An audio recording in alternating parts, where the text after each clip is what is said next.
I didn't say that, Mr. Harrison, but it was Noah who mentioned it, the possibility to organize a cruise with politicians and important persons for Middle East.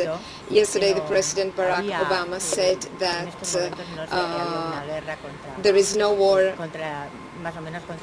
against terrorism. How do you think that these kind of initiatives can affect the world? Well, unfortunately, because of prior commitments here on the ship, I was unable to hear President Obama's speech yesterday. I just heard the BBC report last night that it was well accepted, but I don't really know what he said. So it's very difficult for me to comment on what he said. I could say that Noah clearly has a desire and an ambition to see peace in the Middle East. I think everybody feels the same. I was, as you know, born in Tel Aviv, so my entire lifetime, the country I was born in was in a state of war, and unfortunately I'm not as optimistic as Noah, and I'm afraid that the way I see the situation, there will not be peace in my lifetime, because they just never seem to make any progress. But when there's people like Noah, there's always hope. But I'm not optimistic. Having spent my entire life saying nothing but war in this region, I don't think we're any closer today than 10, 20, 30 years ago.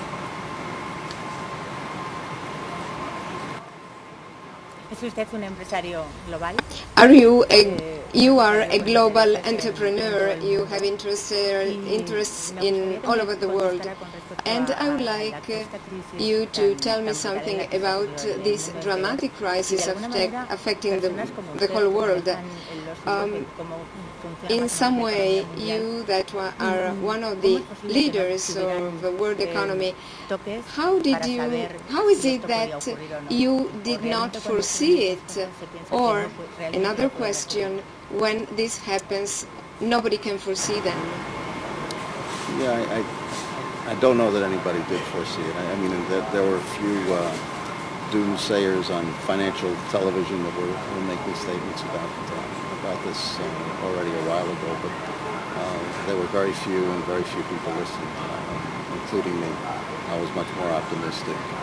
I did see that a weakening economy coming maybe early last year, but had no sense of how deep and how bad the financial crisis would be. We feel it much more in a few locations in North America in particular, and in Spain, where the situation is quite bad. In the rest of Europe, actually our business is quite normal. And in the UK, it's somewhere in between. So it is a global situation, but it is being felt quite differently in different locations. And I must say, here in Italy and also in Germany, we continue to do reasonably well, while in North America and Spain we're really struggling.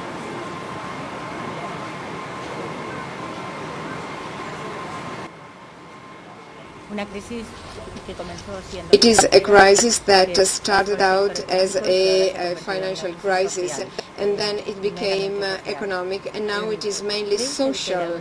In your opinion, entrepreneurs like yourself can say that we are going to begin a new kind of behavior in the world, a new kind of consumers' behavior? Well, again, I think it depends in the area of the world, because in a place like North America, there's quite a lot of deleveraging going on, reduction of debt, cleaning up of balance sheets, both personal debt, personal balance sheets, and corporate. And this will be painful for some time. How long, nobody knows. We hope, obviously, shorter rather than longer, but it will be difficult. I think because consumers do not use credit in quite the same way in Europe, that the depth of it will be not as bad. But I really don't know. I mean, from our point of view, I just see it from the standpoint of how our bookings are, and our bookings in coast of Europe is still quite all right, while in North America and close to Spain, one country in Europe is very struggling. I think these are the areas that not only suffer from the financial crisis, but also from a building bubble, too much construction, too much building, which is having to be absorbed, which will take some time.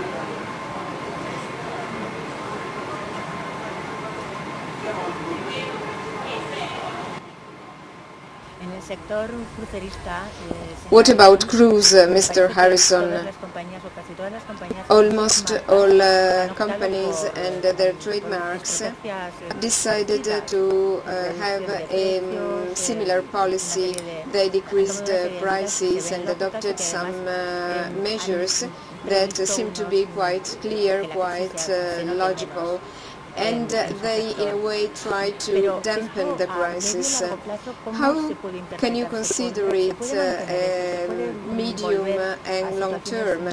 Do you think that it's possible to go back to a former situation? Maybe my question sounds a little bit strange since we are speaking of crisis, but how can this new policy adopted by cruise companies affect the future of companies? Well, I think all the new pricing means is that consumers are reaping huge benefits of getting very, very high quality vacations at a very, very low price. From an economic point of view, it makes investments like these ships quite difficult because returns will not be what we were expecting at the time. But it is absolutely fantastic for the consumer, because they're now able to get really very, very good quality vacations at a very, very cheap price. That will only change when demand increases. At the point demand increases and we're able to start to raise prices to a more normalized level, we of course will. But as long as demand is weak, because the economy is weak, because of employment, there will continue to be bargains available for the consumer, and they will enjoy very, very inexpensive quality vacations.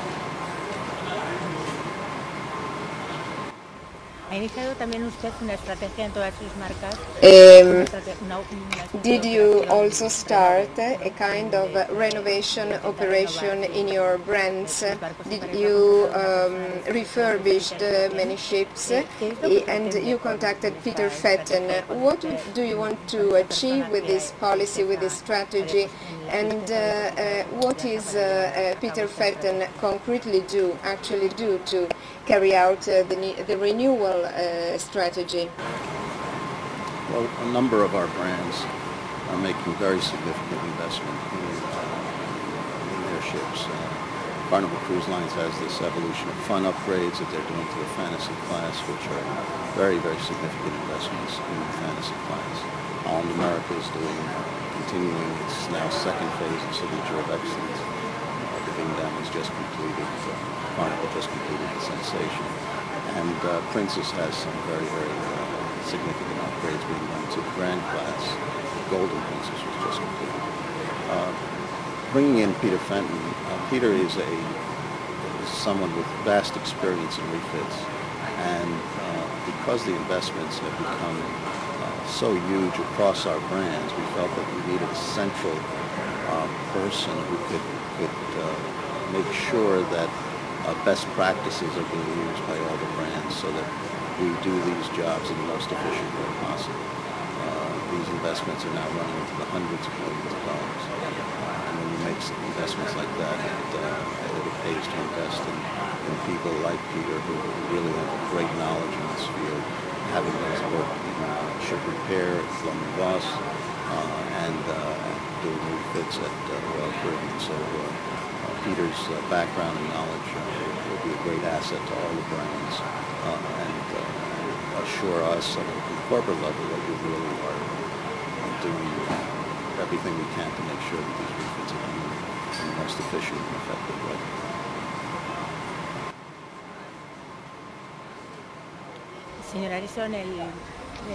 Mr. Harrison, The present war for cruise market is being fought in Europe, or is it still in the States?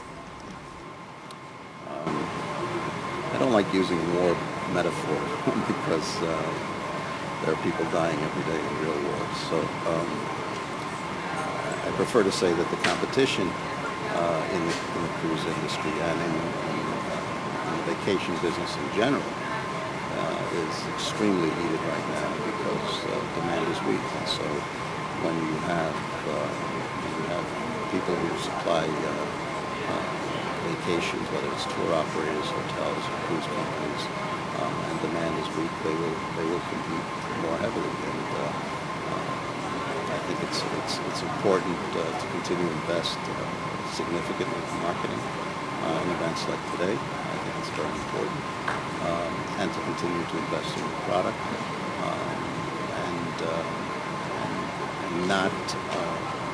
not cheapen your product in any way during these periods, because that is the tendency for the lower price sometimes to cheapen the product, and that's totally against our philosophy. Now is the time really to invest in the product and make sure it's of the highest quality. And as I said, the people are just getting great vacation gardens. When times are better, they'll remember and they'll come back.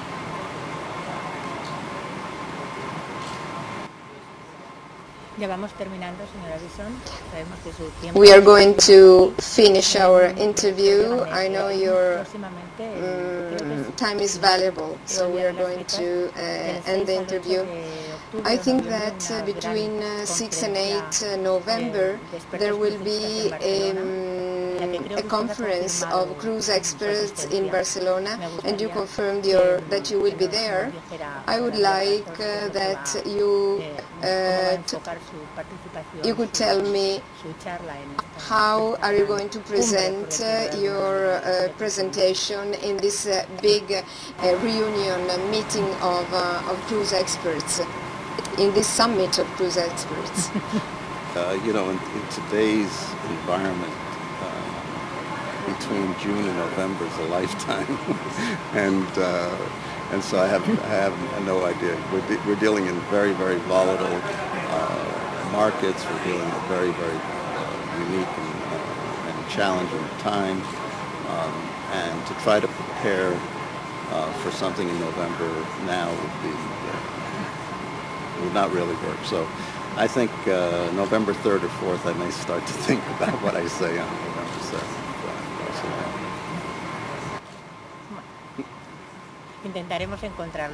Well, we'll try and find you in Barcelona. Mr. Arison, times of great crisis correspond to times of great opportunities, especially with entrepreneurs who did their job well.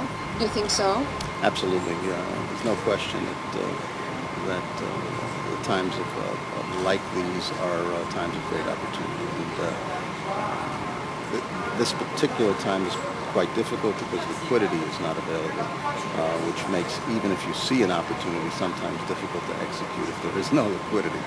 But it was after September 11th that all the conversation started with the potential merger between us and P&O Princess, and it was that crisis that really led to the merger of Carnival with P&O Princess. So there's no question that in the past, because we positioned ourselves well from a balance sheet standpoint and with a strong financial position, we've always been in a good position to take advantage of unique opportunities. And in times like this, very often you find unique opportunities. Whether that will be the case this time or not, I don't know.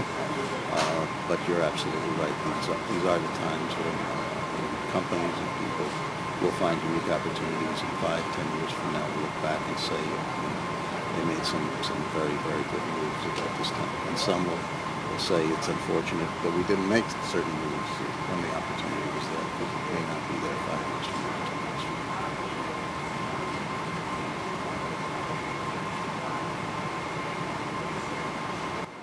me puedo creer que usted se eche atrás ante... No puedo creer.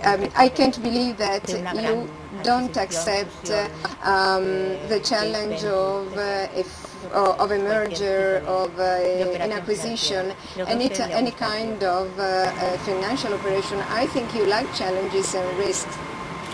No, I agree, I do, but we today have about 50% of the world market share, and antitrust regulators normally don't appreciate companies trying to acquire when they have 50% market share of something. So while opportunities may be there for us, acquisitions probably are not one of them because of the antitrust position.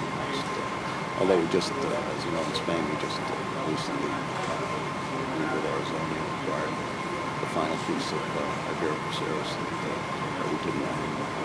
That's a very small deal, but other than that, it's very difficult to imagine any major merger or acquisition. I just be able to pass the muster with antitrust regulators. Señor Arison, ¿ha hecho usted Mr. Harrison, you also have a very special jewel in your crown, which is your basketball team, and they are saving too. The basketball team is saving too. Is it a matter of principles or is it a need? Well, I enjoy the game and I enjoy the competition. We have an exciting very young team that at least made the playoffs this year. We're making progress. And when your team is winning and you have players like Dwayne Wade, who is just marvelous to watch and enjoy, it's an effective release. You know, it allows me to compete and enjoy something that is different from our day-to-day business situations.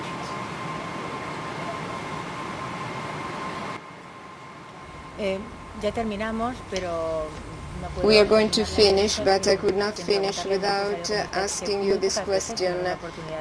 We don't have many opportunities to talk with such a global entrepreneur as you are. Are you optimistic? Do you think that in 10 years we'll have a better situation, we'll have more opportunities? How do you see the picture in 10 years' time? Can we be optimistic? Can we be happy with the situation in 10-year time? I think so. It's hard to see year to year now after a difficult period that we've gone through. But I don't think we'll need to go through 10 years' time before we see better time. I think we're in for another year or two of working through this financial issues and bubble, real estate bubble.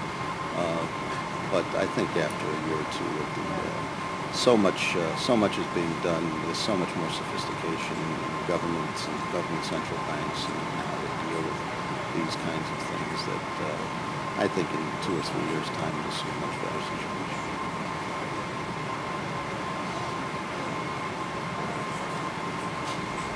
Ojalá sea cierto, señor Arison, ha sido un I hope placer you are right. As hablar con always, usted. it was, Le damos las thank you very much. gracias As always, por habernos it atendido. was a pleasure. Muchísimas gracias. Thank you for your time. It's Thank you. always a pleasure and a privilege. Thank you very much. Gracias a usted.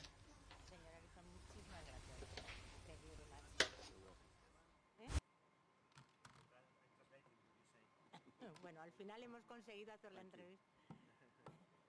Al final